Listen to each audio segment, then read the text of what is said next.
Buenas noches, mi nombre es Alejandro Márquez y voy a ser el moderador de la actividad de hoy. Nuestro grupo realizará un análisis neurológico del comportamiento alimentario que presenta una película Hasta el Hueso, dirigida por Martin Lawson en 2017. Este debate busca comprender cómo los mecanismos biológicos, neurofisiológicos y de aprendizaje influyen en el desarrollo de trastornos como la anorexia nerviosa, que afecta a la protagonista Ellie. A lo largo del diálogo abordaremos tres ejes principales: los ritmos biológicos y el sueño, la regulación de la ingesta y la saciedad, y los procesos de aprendizaje y memoria. Para iniciar, le doy la palabra a nuestro primer participante, que le explicará cómo se ven afectados los ritmos circadianos y el sueño en el caso de él. Bueno, buenas noches, mi nombre es Juan David Suárez.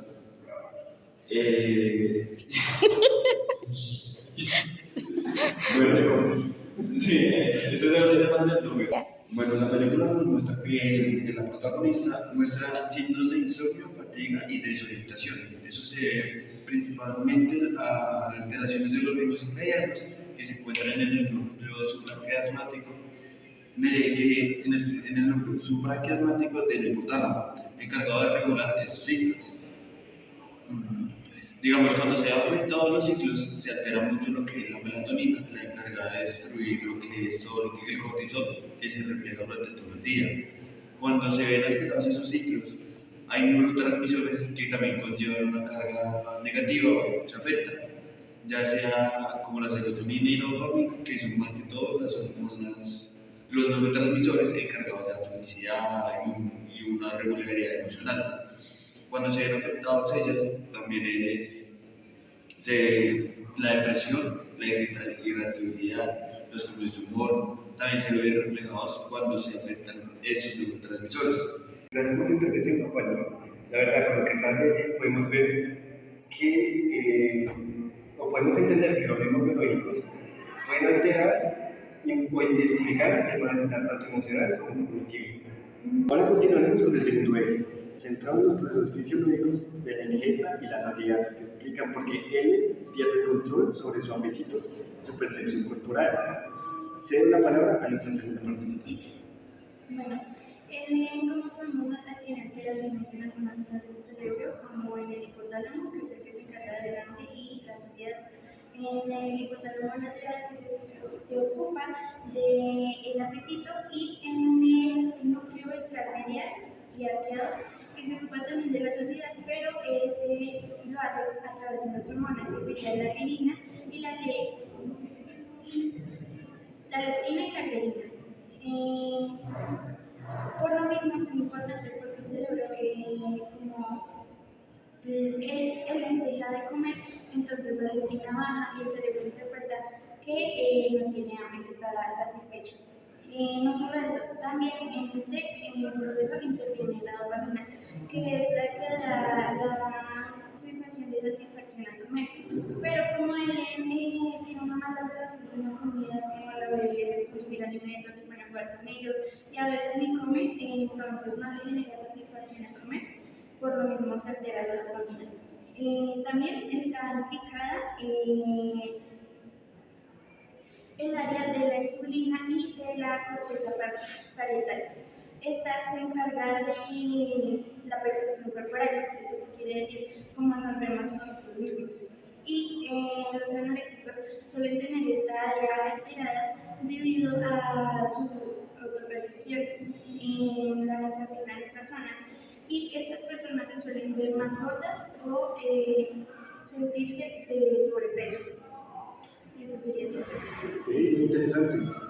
O sea, con esto podemos ver que la biología del cerebro regula tanto el hambre y el placer, como las rutas se desorganizan con la anorexia.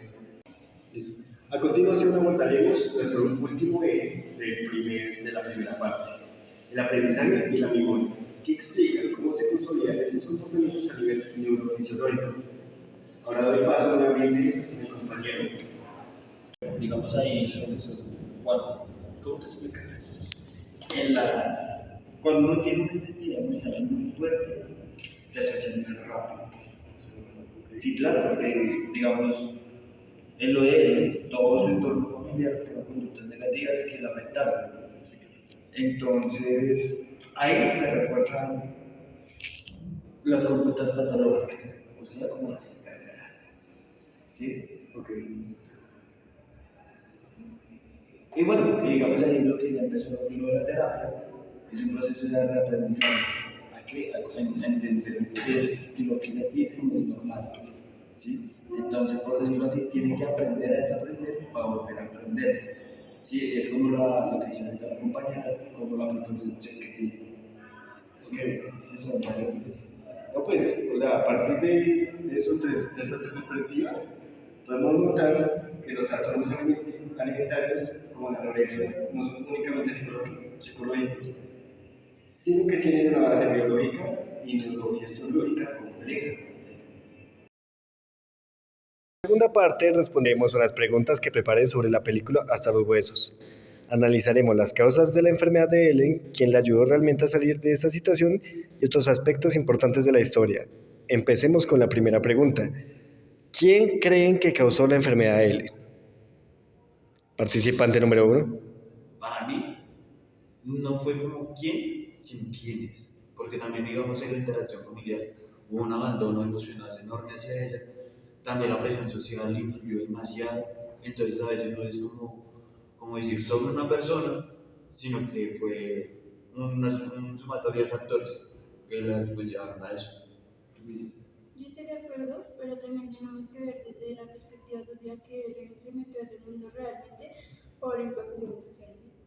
Porque los estándares de belleza, el que tiene que ser flaca, y él se refugió en eso, en construir un cuerpo supuestamente perfecto y al final lo único que hizo fue afectar.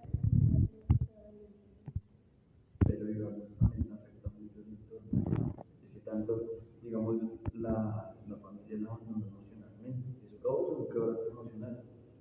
Y entonces al tener ese quebranto emocional lo voy a sufrir con algo propio, que es disciplina propia.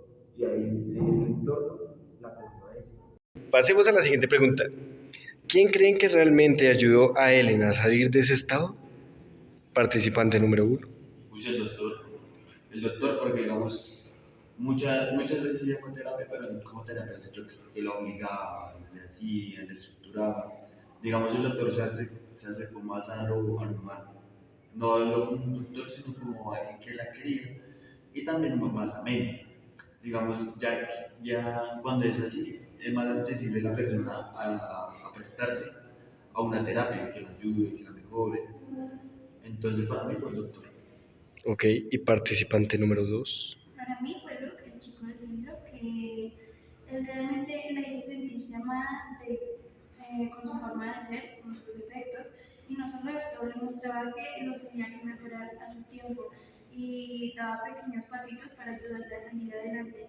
Y le ponía límites, o sea, ella podía, no sé, atrasarse en el proceso, volver a repetir constantemente sus errores, pero él le ponía un límite, está siendo irrespetuosa, se lo mostraba, está volviendo a caer, se lo mostraba. Por ejemplo, el ejemplo cuando le dio chocolatico, que él tenía un antojo de ese chocolate y él se lo ofreció y la dejó leerle solo el paquete la primera vez. La segunda vez sí se lo dio a comer y siento que poco a poco la ayudó a avanzar. Gracias. ¿Creen que el padre tuvo que ver en la enfermedad?